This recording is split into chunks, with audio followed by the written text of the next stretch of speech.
The Little Prince, 어린 왕자, 앙뚜안 드 생텍쥐베리 글, 그림. 앙뚜안 드 생텍쥐베리 소개.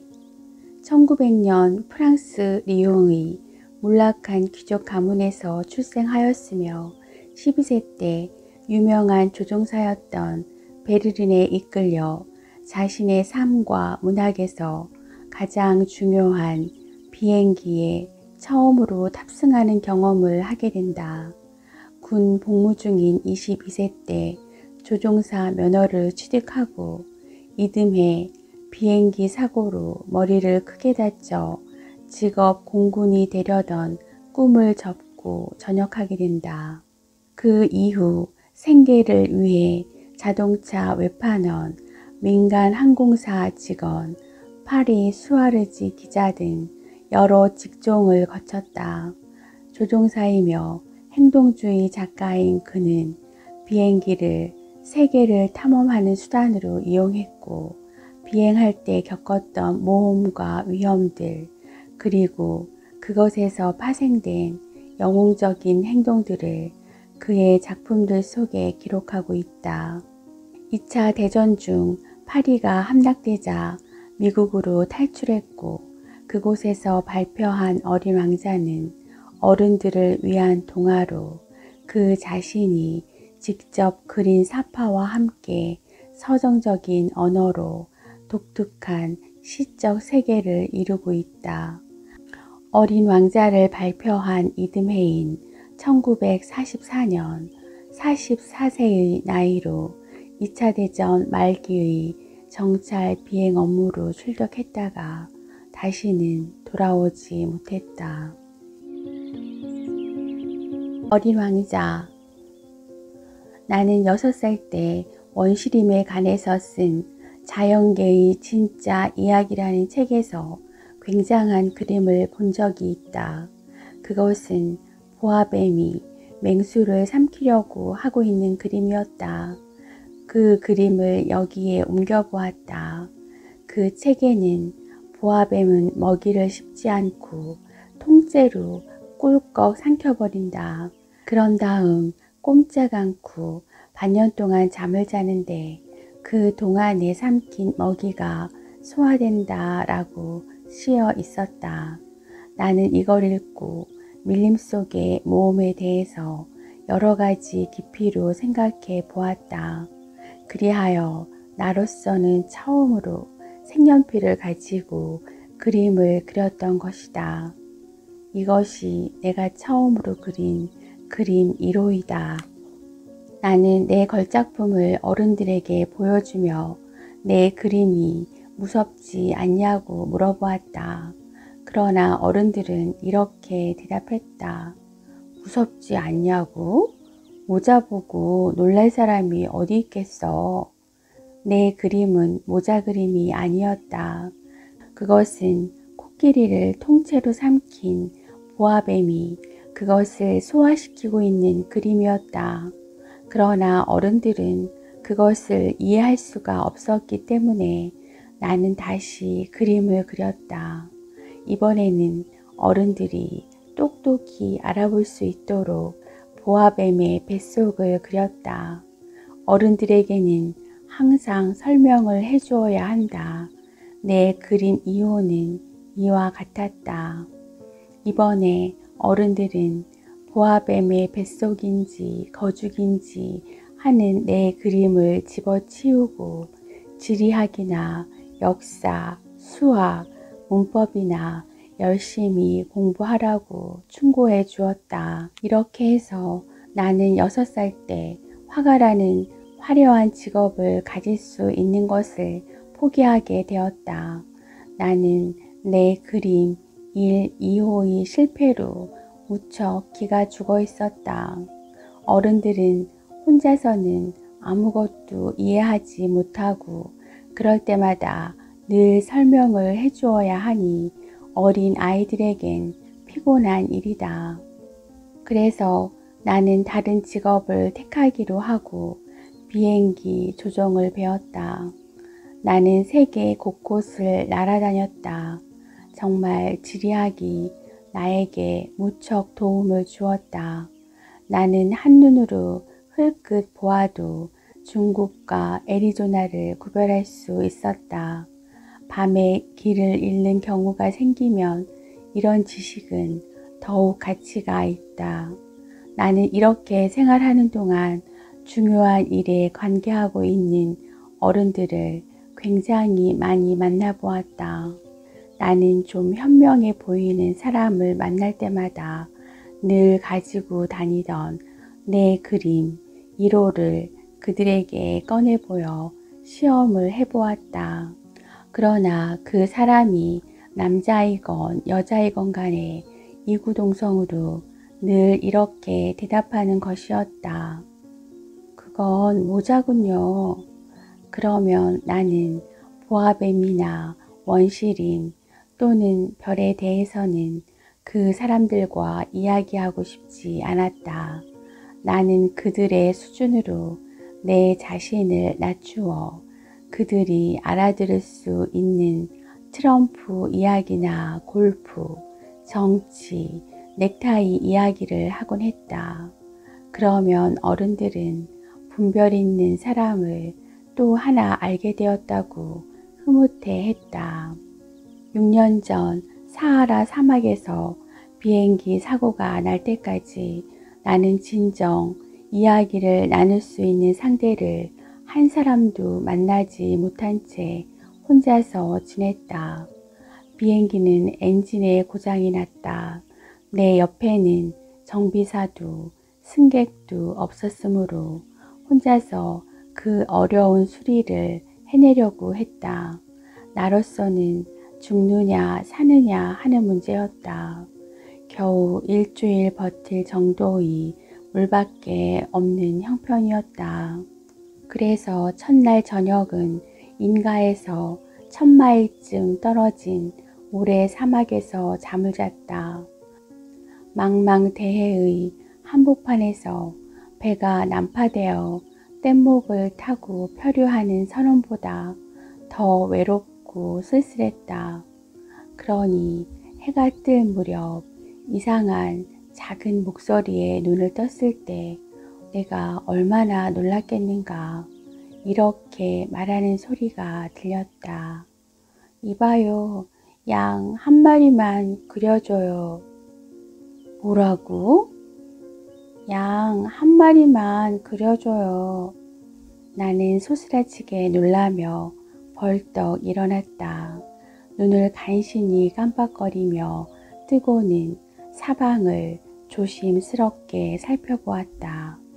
정말 이상한 소년이 나를 뚫어지게 바라보며 서 있었다.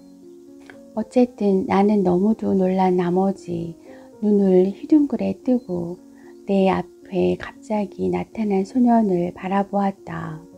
거듭 말하지만 나는 사람이 사는 지역에서 1000마일이나 떨어진 곳에 있었다. 그런데 이 소년은 사막에서 길을 잃고 방황하는 것 같지도 않았고 피로로 지쳐 있거나 배가 고픈 것 같지도 않고 그렇다고 목이 마르다거나 무서워 떠는 것 같지도 않았다. 아무리 보아도 인가에서 1000마일 떨어져 있는 사막의 한 복판에서 길을 잃고 방황하는 아이라고는 볼 수 없었다. 마침내 나는 가까스로 정신을 차리고 말을 걸었다. 그런데 너 여기서 뭘 하고 있지?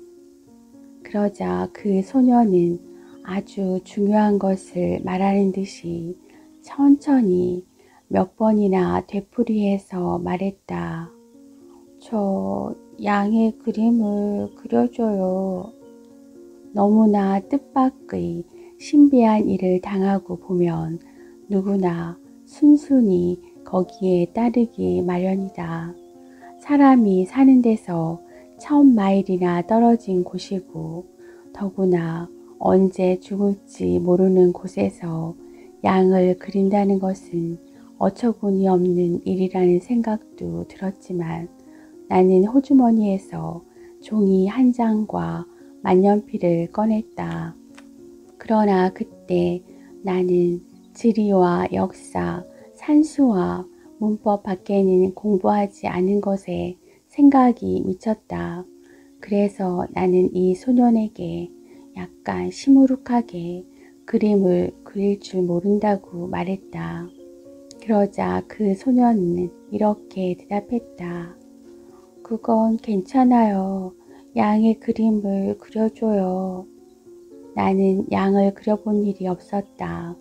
그래서 나는 내가 종종 그려보았던 두 가지 그림 중 하나를 그려보았다. 그것은 보아뱀의 겉모습이었다.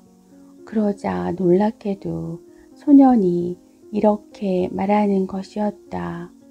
틀렸어요. 틀려.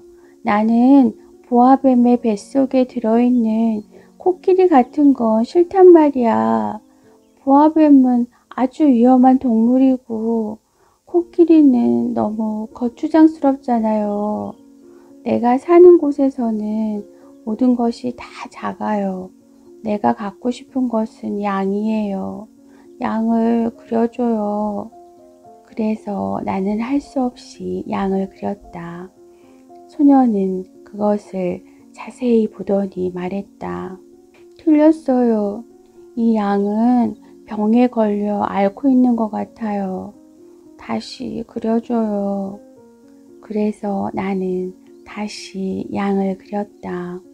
소녀는 봐주기라도 하듯이 싱긋 웃었다. 잘 봐요. 그가 말했다. 이것은 양이 아니에요. 이것은 염소예요. 뿔이 나 있잖아요. 그래서 나는 또 다시 그렸다.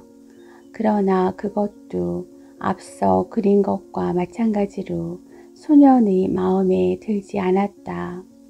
이것은 너무 늙은 양이에요. 나는 오래 살 양이 갖고 싶어요. 이쯤 되자 나는 더 참을 수가 없었다. 게다가 나는 비행기 엔진 수리를 서두르고 있었으므로 다시 거칠게 급히 그려냈다. 그리고는 그림을 건네주며 설명해 주었다. 이건 상자야. 네가 갖고 싶어하는 양은 그 안에 있어.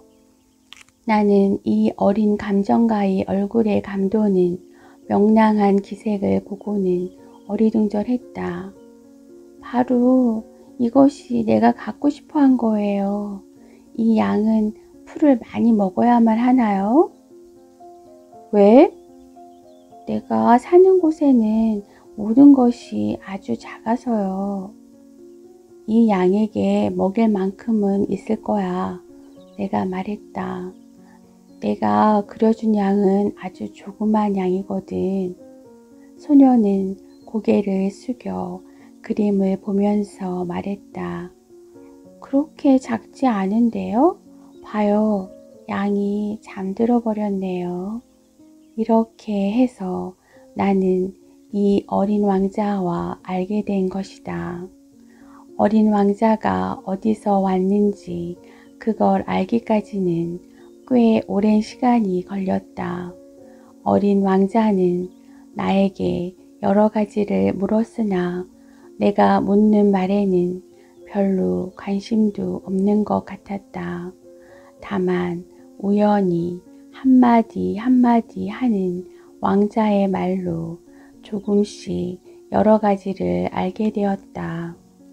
저 물건은 무엇이지요? 저것은 물건이 아니야. 그건 나는 거야. 비행기라고 하지. 내 비행기야. 나는 새처럼 날 수 있는 사람이라고 우쭐대며 말했다. 그러자 왕자는 큰 소리로 말했다. 그럼 하늘에서 떨어졌군요. 그래, 나는 점잖게 말했다. 정말 재미있는 일이야. 왕자는 이렇게 말하고 꽤 귀여운 목소리로 깔깔 웃었다.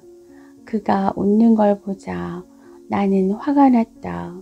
나는 내가 당한 불행한 사고를 심각하게 생각해 주기를 바랐던 때문이다. 이윽고 왕자는 또 이렇게 말했다. 그럼 당신도 하늘에서 왔군요. 어느 별에서 왔어요? 그 순간 나는 왕자의 정체에 대하여 헤아릴 수 없는 신비 속에서 어렴풋이 알 수 있는 한 줄기의 희미한 빛을 잡는 듯 했다. 그래서 나는 숨을 죽이며 물었다. 그렇다면 너는 어느 별에서 왔지?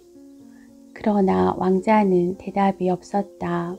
왕자는 내 비행기에서 눈을 떼지 않고 조용히 고개를 쳐들었다.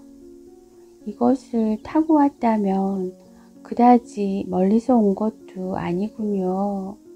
그러면서 왕자는 오랫동안 공상에 잠긴 듯 하더니 이윽고 주머니에서 내가 그린 그림을 꺼내어 매우 소중한 듯이 열심히 들여다보고 있었다.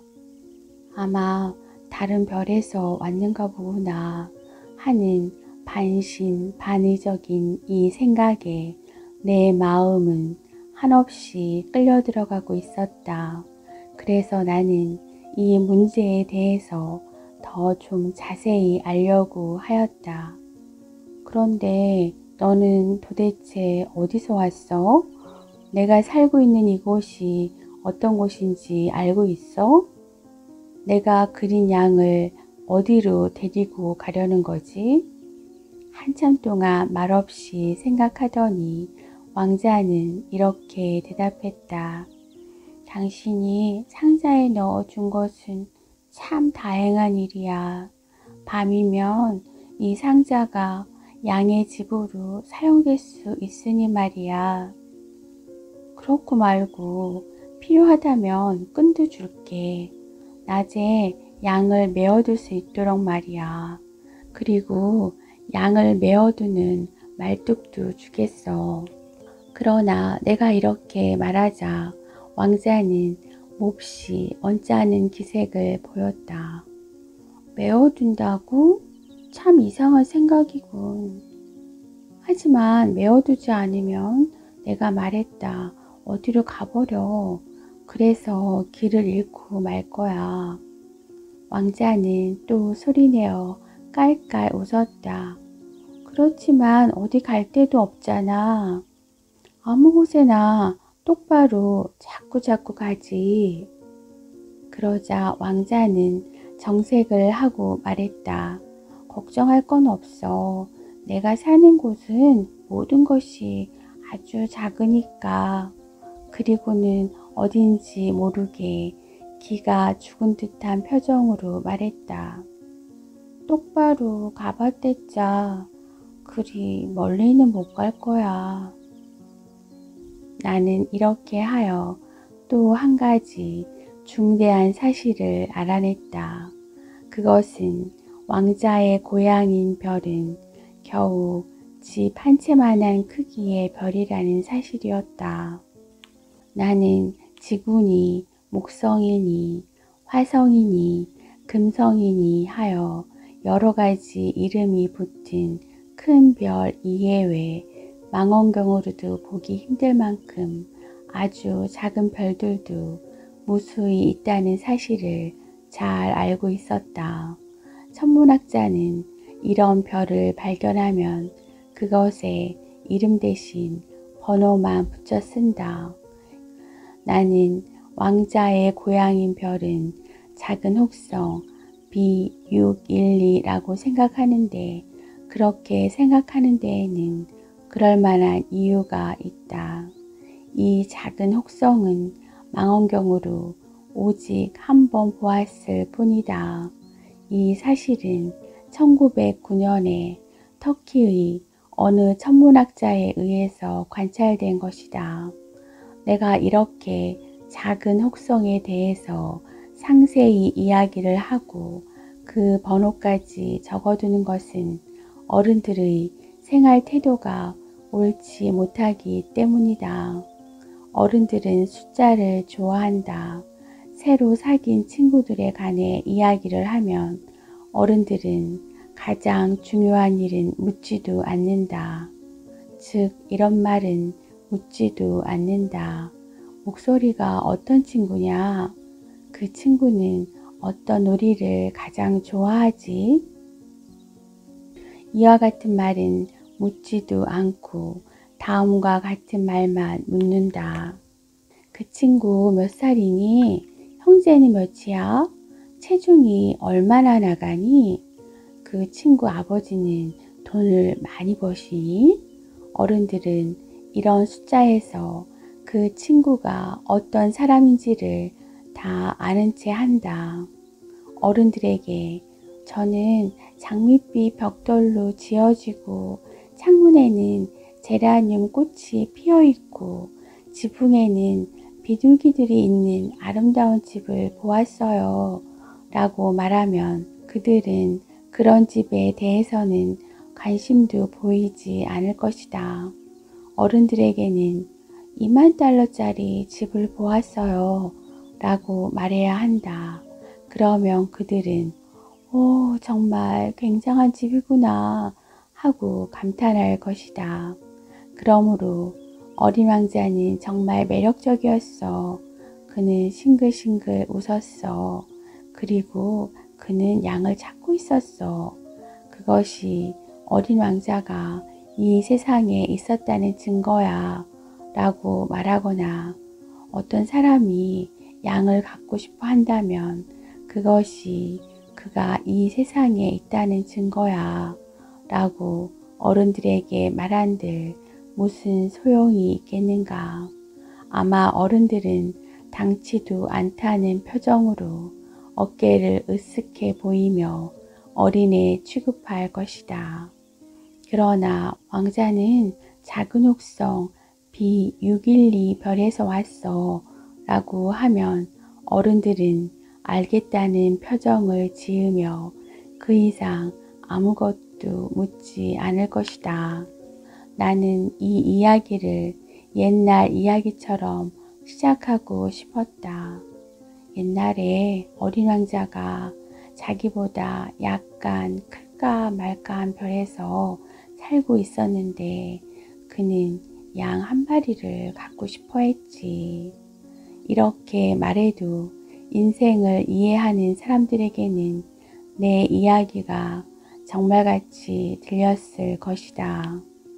왜냐하면 나는 이 책을 누군가가 아무렇게나 읽어버리는 것을 바라지 않기 때문이다. 나는 어린 왕자의 지난 추억을 적으면서 몹시 아픈 슬픔에 빠져버렸다.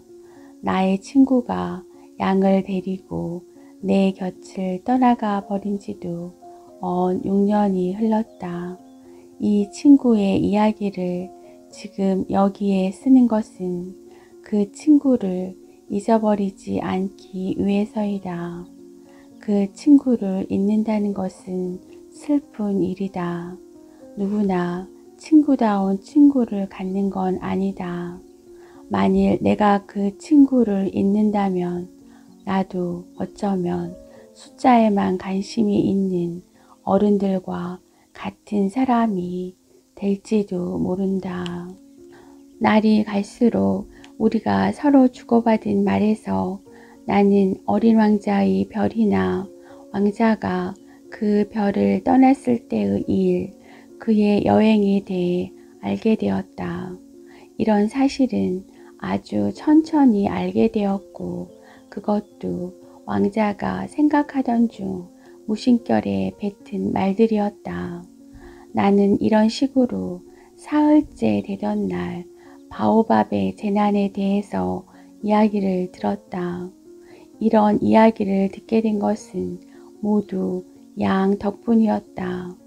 왜냐하면 왕자가 몹시 심각한 표정으로 뜻밖의 나에게 물었기 때문이다. 양이 작은 나무를 먹는다는 것이 정말이야? 그럼 정말이지. 아, 그래? 다행인데 양이 작은 나무를 먹는 일이 뭐 그렇게 대단히 중요한 일인지 나는 알 수 없었다. 그러나 어린 왕자가 이어서 말했다.